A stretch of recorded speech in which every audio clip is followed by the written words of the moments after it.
Today's topic is rock cycle, the transformation of one type of rock into another type of rock due to internal forces like heat and pressure in case of metamorphic rock, and external forces weathering and erosion in the case of sedimentary rock is known as rock cycle. So from one type of rock, the rock is transformed into the another type of rock. Let's understand this cycle in detail. When eroded and weathered rock material are broken into small pieces, which are called sediments, they form ultimately sedimentary rocks, which we have already learned in the previous video how the sedimentary rocks are formed.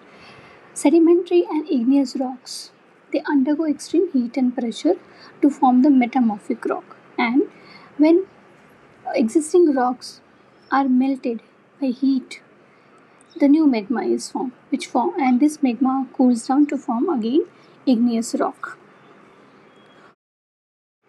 Let's understand the rock cycle process in detail. We see igneous rocks. When they are weathered and eroded, they turn into sediments, right? And when these sediments are compacted and cemented, they form sedimentary rocks. When the sedimentary rocks they undergo heat and pressure, they form metamorphic rock.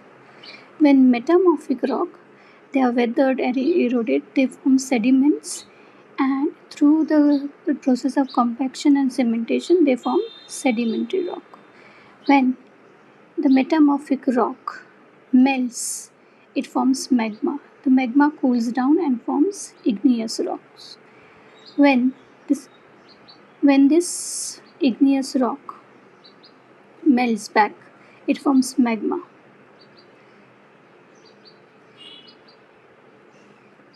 When these igneous rocks undergo heat and pressure, they form again metamorphic rock.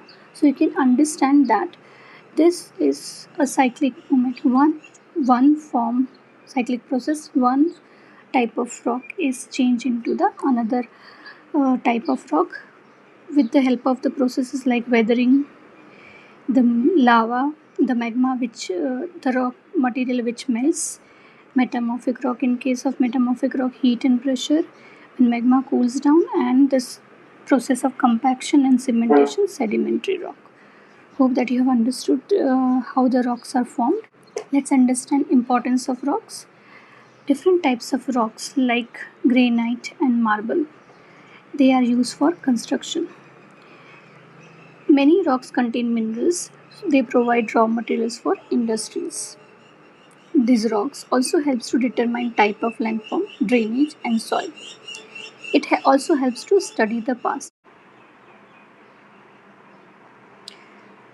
After understanding rock cycle, let's understand soil. It is the uppermost layer of the crust, and the process of soil formation is known as pedogenesis. This soil formation is very slow process. The word pedogenesis has the Greek origin, in which pedo means soil and genesis means the origin or birth. The soil contains humus. The organic material means the dead remains of plants and animals. They are responsible for making the soil fertile. The type of soil which has less humus content, it will be less fertile, but which has more humus content, it will be more fertile. Hope that this has helped you to understand different concepts related to types of rock, how they are formed, and how in the cyclic manner one type of rock changes into the other type. Do not forget to subscribe my channel. Thank you. Bye.